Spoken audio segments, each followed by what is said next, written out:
자, 여러분 안녕하세요. 이번 시간에는 자원 관리 능력에 대해서 설명드리겠습니다. 자, 자원 관리 능력.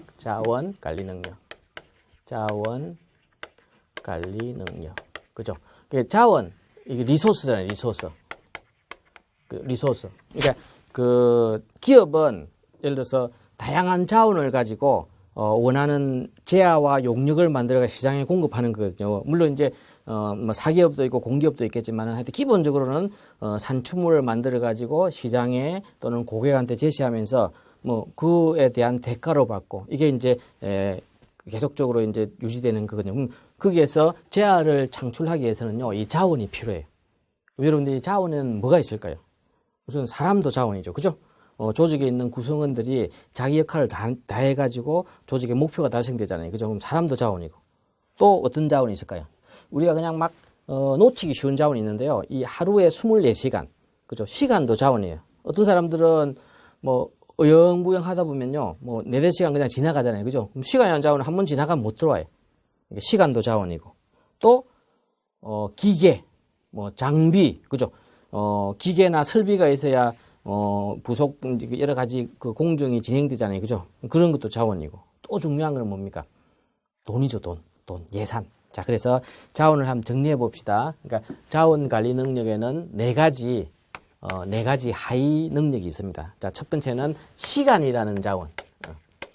시간 자원인데 우리가 그 학생 때는 여러분들 시간이 많죠. 물론 공부 열심히 해서 시간이 부족하겠지만은, 근데 여러분 직장 가고 나면요, 공부할 시간도 없어요. 회사에서 막 한 10시간 뭐 한두 시간 야근하다 보면 10시간 일하잖아요, 그죠? 집에 가서 또 하고 친구도 만나고 그러면 이제 시간이 부족한 거죠. 그래서 이 부족한 시간을 잘 활용할 수 있는 능력, 그게 중요한 거죠. 또 고객이 요구하는 서비스에 맞추기 위해서는요, 시간이 무한대가 있는 게 아니잖아요, 그죠? 그 시간을 효과적으로 활용하는 거. 그래서 시간을 잘 활용하는 사람이 결국 성공하게 되는 거죠. 그래서 이제 시간도 자원입니다. 지나가면 이게 소용이 없어요. 자, 두 번째는 기업은 돈이 있어야 되잖아요, 그죠? 자, 고객이 서비스에 대해서 불평불만이 많다. 그러면 서비스 카운터를 늘려야 되잖아요, 그죠? 그럼 서비스 카운터를 늘리려면 사람을 더 뽑아야 되죠, 그죠? 또 그 뽑은 사람한테 잘 훈련을 시켜야 되니까 여기 다 돈이 들어가잖아요. 이는 인건비가 나가게 되고, 또 외부의 훌륭한 CS 강사를 모셔다가 고객 만족 교육을 시켜야 되면 그것도 다 강사료가 들어가잖아요, 그죠? 그래서 항상 돈이 들어가요. 그래서 예산, 돈입니다, 예산. 인건비 예산, 재료비 예산, 강의료 예산, 연구개발비 예산, 다 예산이 들어가야 되잖아요, 그죠? 예산. 이제 세 번째는 기계나 설비가 있어야 됩니다. 큰 공장도 있어야 되고, 또 우리가 제품을 만들어 가지고 그 물류 창고 같은 거 있어야 되고, 그죠? 그래서 이런 것들을 물적 자원이라고 해요. 물적 자원. 그죠? 자, 그다음 마지막으로는 이런 모든 부분이 사람이 없으면 유지가 안 되잖아요, 그죠? 그래서 인적 자원. 다시 말씀드리면 조직이 잘 굴러가고 효율적이고 효과적으로 작동하기 위해서는요, 시간이라는 자원을 잘 활용해야 되고, 예산이라는 자원을 확보하고 유용하게 활용을 해야 되고, 기타 설비라든지 이걸 다 효율적으로 운용해야 되고, 기본적으로 사람을 공정하게 하고요, 기업에서 필요한 사람을 뽑고요, 이런 부분들이 다 자원 관리입니다. 아시겠죠? 이런 부분에 낭비가 있으면 안 되는 거죠, 그죠? 아시겠죠? 자, 그러면 효율적 자원 관리를 하는 반대말이 뭘까요? 자, 효율적 자원 관리. 효율적 자원 관리. 자원을 효율적으로 관리하면요, 효율이라는 게 뭡니까? 경제학에서 말하는 효율은 아웃풋 나누기 인풋이에요. 아웃풋 나누기 인풋. 그러니까 시간을 1시간 투입했는데 남들보다는 훨씬 더 많은 걸 만들었어요. 그럼 효율적이죠, 그죠? 인적 자원을 1명을 투자해가지고 2명 투자한 만큼 똑같은 아웃풋을 만들었어요. 그러면 이제 효율이잖아요, 그죠? 예산을 10억을 투자해가지고 20억 투자하는 경쟁기업보다는 더 효율을 얻었어요. 효율이잖아요, 그죠? 이게 효율이거든요, 그죠? 그러니까 효율적 자원을 관리하면 기업의 경쟁력이 생깁니다. 효율적 자원을 관리하면 경쟁력이 확보가 되는 거죠. 경쟁력이 확보. 그래서 자원을 관리하는 거죠. 어떤 자원을? 시간, 예산, 물적, 인적. 아시겠죠? 반면에 이 반대말이 뭘까요? 효율적 자원 관리의 반대말은 자원 낭비죠. 낭비하는 거죠. 쓸데없이 버리고 뭐 다음에 비효율적으로 쓰는 거죠. 자원을 낭비하는 겁니다. 자원 낭비, 그죠? 자원을 낭비하는 게 효율적 자원을 낭비하면요, 기업의 경쟁력이 떨어지는 거죠. 경쟁력이 마이너스 거잖아요. 그죠? 그래서 결국은 우리가 조직이라는 것은 경쟁력을 확보하는 건데, 그 경쟁력을 확보하기 위해서는 자원을 낭비를 하면 안 되고 자원을 효율적으로 관리해야 됩니다. 자, 그러면 자원을 낭비하는 원인이 뭘까요? 원인. 이것도 시험 문제에서 몇 번 나왔어요. 자원을 낭비하는 원인. 자, 첫 번째는 비계획적 행동. 여러분들 이제 막 시중에 돌아다니다가 요즘 신용카드 많이 쓰시죠, 그죠? 여러분들 직장에 들어가면 또 신용카드로 발급받을 텐데, 백화점 가니까 막 좋은 게 있어요. 그래서 계획도 없이 막 카드 끌고 버리세요, 그죠? 그럼 그것도 예산을 계획적으로 못 쓰는 거죠, 그죠? 철저한 계획에 따라서 움직이면요, 자원이 낭비가 없어요. 그래서 비계획적 행동, 비계획적 행동. 뭐 좋은 거 있으면 막 사고 보면 좋은 거 많잖아요. 신제품 필요하지 않은데도 막 사고 그래요. 이게 이제 비계획적 행동. 이건 자원 낭비를 가져오는 요인 중에 하나죠. 이걸 하면 안 되는 거죠, 그죠? 철저하게 계획대로 해도. 자, 두 번째는 편리성 추구. 편한 대로 하면요, 자원이 낭비가 되죠. 편리성 추구.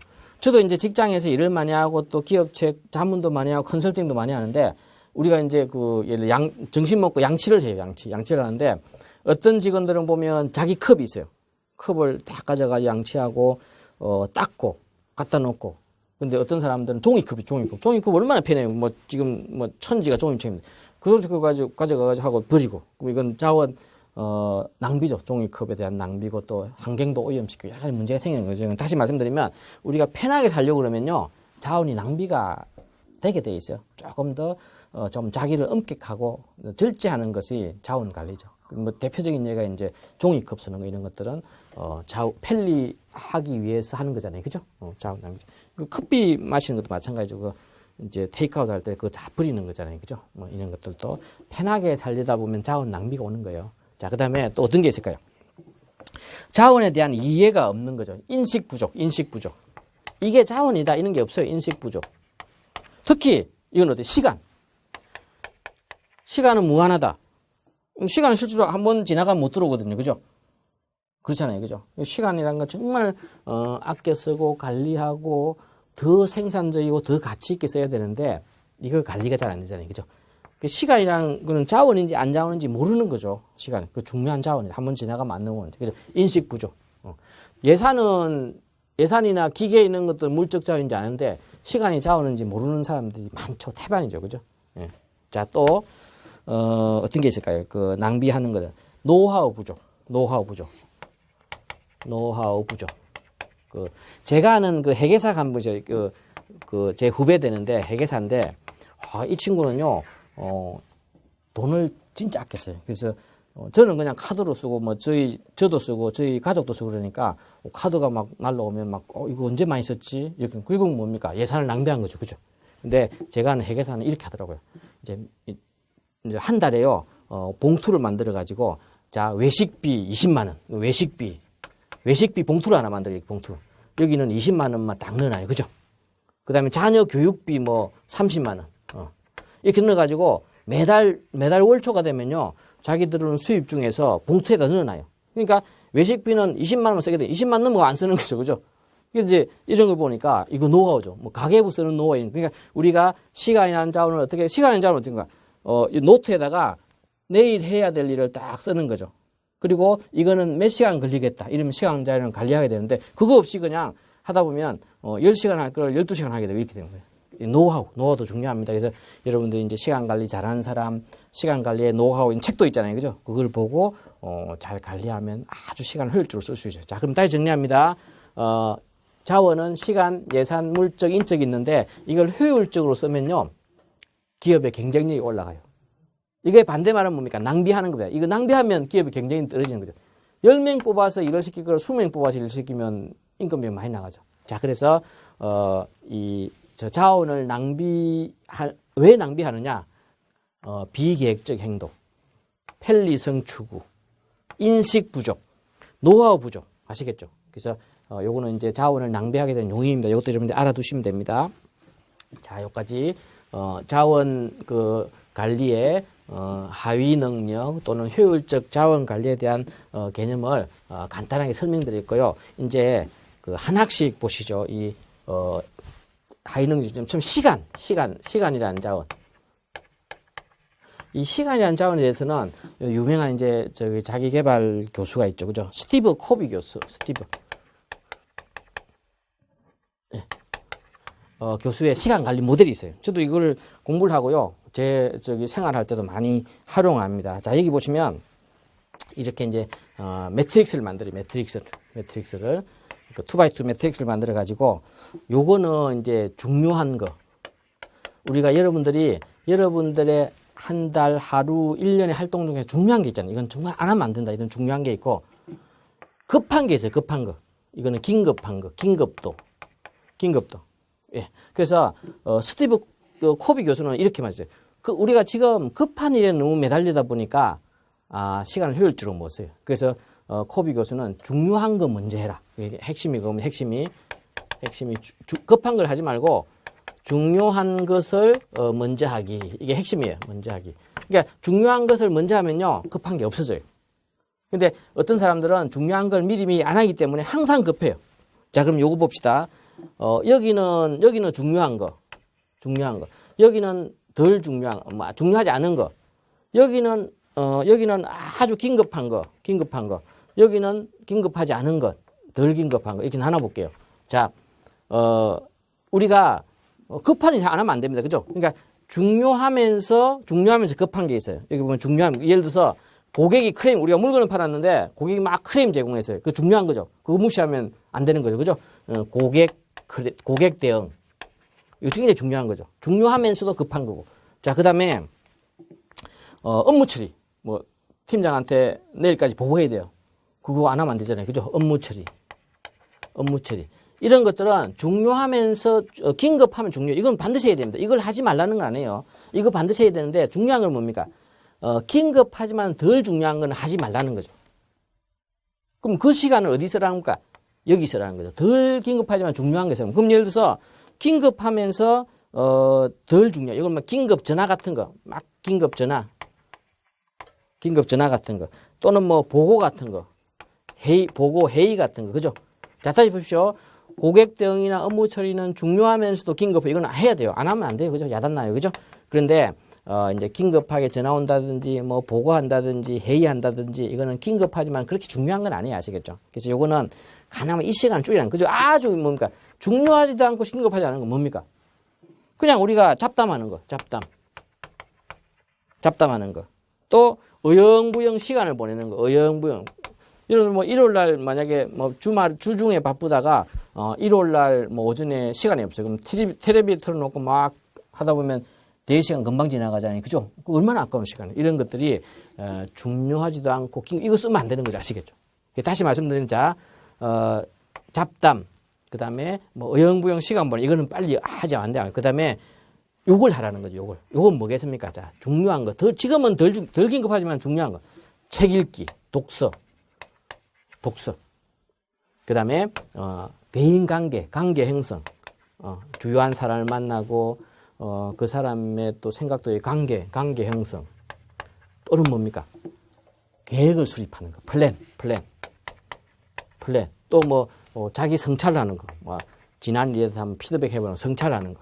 이거는요, 급하지가 않잖아요. 그죠? 근데 정말 중요한 거죠. 이거는 자기 발전, 자기 객관. 그래서 많은 사람들은 이게 급하지 않기 때문에 책 안 읽어요. 관계 형성 안 해요. 계획 수립 안 해요. 성찰 안 합니다. 그죠? 그러니까 급한 일이 계속 생기는 거예요. 아시겠죠? 자, 여러분들 계획 수립하면 급한 게 없어져요. 계획이 다 들어와 있기 때문에 아시겠죠? 다시 설명드리면 스티브 코비 교수는 지금 우리는 긴급한 걸 먼저 해요. 그래서 중요한 일을 하나도 안 해요. 아시겠죠? 그래서 중요한 걸 먼저 하라. 뭘 하라면 결론은 독서를 많이 해놓으면요 지식이 쌓이잖아요. 그죠? 그럼 급한 일이 줄어드는 판단 금방 해야 아시겠죠? 관계 형성하고 계획 수립하고 성찰하는 것들 먼저 해야 된다. 이게 이제 코비 교수의 시간 관리 기법이다. 그래서 점차적으로 독서하고 계획 세우고 학습하고 반성하고 성찰하면요 바쁜 일이 없어져요. 이거고. 자, 시간 관리할 때 코비 교수의 시간 관리 모델 하나 기억해 놓으시면 되고요. 자, 예산 관리. 두 번째 이제 예산 관리.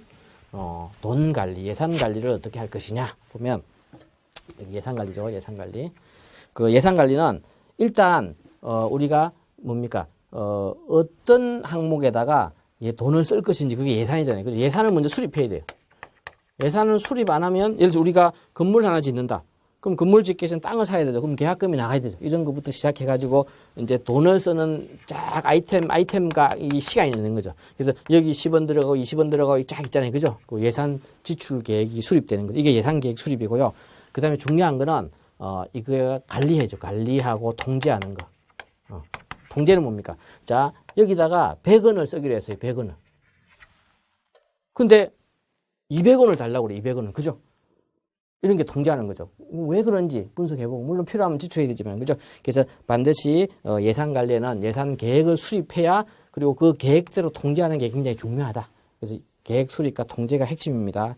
자, 우리가 예산을 수립하는 거 관련해 가지고 우리가 비용이요 직접 비용과 간접 비용을 하는 거. 직접 비용, 직접 비용과 간접 비용. 간접 비용. 직접 비용은 제품을 생산할 때 직접 들어간 거 뭡니까? 직접 인건비, 재료비, 원료 이런 거는 직접 비용이 들어가요. 그다음에 간접 비용은 개별 제품에 직접 그 투입이 안 되고요. 간접적으로 뭐 건물 유지비, 임대료, 전화 통신료, 뭐 그다음에 뭐 그 조명 같은 이런 거 뭐 이런 것들이 다 이제 건물 관리 이런 것들은 간접 비용이죠. 그래서 우리가 예산을 관리할 때는 직접 비용도 있고 간접 비용 이것도 여러분들이 구분할 수 있어야 됩니다. 다시 말하면 직접 비용은 제품에 직접 들어간 거고 간접 비용은 이렇게 간접적으로 들어간 거죠. 그렇죠? 자, 요게 이제 예산 관리와 관련되는 거고요. 자, 그래서 세 번째 물적 자원 관리. 물적 자원 관리는 효율적으로 물적 자원을 효율적으로 관리하는 게 기업의 경쟁력에 도움이 된다. 이거 아까 제가 설명드렸잖아요. 그죠? 그러면 물적 자원을 효율적으로 관리하기 위해서는 여러 가지 보관 장소라든지 물건을 보관하고 검색하고 불출할 때 효과적으로 하는 거 이걸 말해요. 뭐 재고 시스템이면 그래서 이 물적 자원을 효율적으로 관리하는 게 기업 경쟁력에 가져오다 보니까 주로 바코드 같은 걸 많이 쓰죠. 바코드 또는 요즘은 QR 코드 이런 걸 통해 가지고 그 자원이 어디에 소지하고 있는지 언제 보관되고 있는 이런 것들 모든 거를 전산으로 기록 관리할 수 있는 게 물적 자원 관리의 핵심이죠. 그죠? 그래서 이제 바코드나 QR 코드를 통해 가지고 자원을 효율적으로 관리할 수 있다. 이런 것들 여러분 기억해 놓으시면 되고요. 자, 마지막으로 인적 자원 관리. 예. 인적 자원은 인적 사람이잖아요. 사람 그죠? 사람을 어떻게 효율적으로 관리할 것이냐. 제일 첫 번째는 뭡니까? 우리 기업에 맞는 직무에 맞는 사람을 뽑아야 되는 거죠. 그리고 그 사람을 직무에 맞도록 잘 그 전환 배치해야 되는 거고 또 공정하게 평가하고 또 보상해주고 이런 거예요. 그래서 이제 우리가 인적 자원을 효율적으로 관리하기 위해서는 합리적 인사관리 원칙 같은 게 굉장히 중요합니다. 합리적 인사관리 원칙, 그죠? 합리적 인사관리 원칙. 뭐 기본적인 게 공정성이죠. 공정성, 그죠? 이런 거 있으니까 여러분들 주의를 해보시면 됩니다. 자, 예를 들어서 적재적소 배치, 자기 역량과 자기 적성에 맞는 직무에 배치하는 거, 또 공정하게 보상해주는 거, 일한 만큼 보상해주는 거, 또 공정하게 직무 배치하고 승진시켜주는 공정 인사, 또는 종업원을 신분 보장해주는 거, 또 직원한테요 창의적인 아이디어를 기여하도록 그런 기회를 제공해주는 거. 여러분들 그 3M에요. 세계적인 핵심 기업 3M 있잖아요. 3M에 제네시스라는 프로그램이 있어요. 제네시스. 이 제네시스는 뭐냐면 직원들이 아이디어가 생기면요. 그거를 제네시스에다 제안하라고 그래요. 이게 스세션 하는 그 제도인데 직원들이 막 나는 이제 일을 하다가 참 이게 앞으로 매출이 잘 될 것 같다. 그러면 아이디어를 제안해요. 그럼 그 제안을 받아가지고요. 새로운 제품을 만드는. 그래서 3M은 이런 이제 제네시스라는 통해 가지고요. 여러 가지 신제품을 많이 개발해냅니다. 그 세계적인 핵심 기업이죠. 그죠? 이런 기회를 제공하는 것도 공정 인사에 들어가는 거예요. 그 다음에 서로 협력하고 단결하는 것. 이런 부분들이 이제 인적 자원 관리의 핵심적인 요소다. 이렇게 보시면 됩니다. 자, 이번 시간에는요, 자원 관리 능력에 대해서 자원 관리는 크게 4가지 하위 능력 단위로 구성된다. 시간 관리 능력, 예산 관리 능력, 물적 자원 관리 능력, 인적 자원 관리 능력. 그래서 이번 시간에 그 자원 관리 능력은 여러분들이 핵심은 그죠. 자원을 효율적으로 관리할 때 기업 경쟁력이 향상이 된다. 그래서 자원을 낭비하면 안 된다. 이런 메시지를 기억하면서 여러분들 시험에 또 준비해 주시기를 바랍니다. 감사합니다.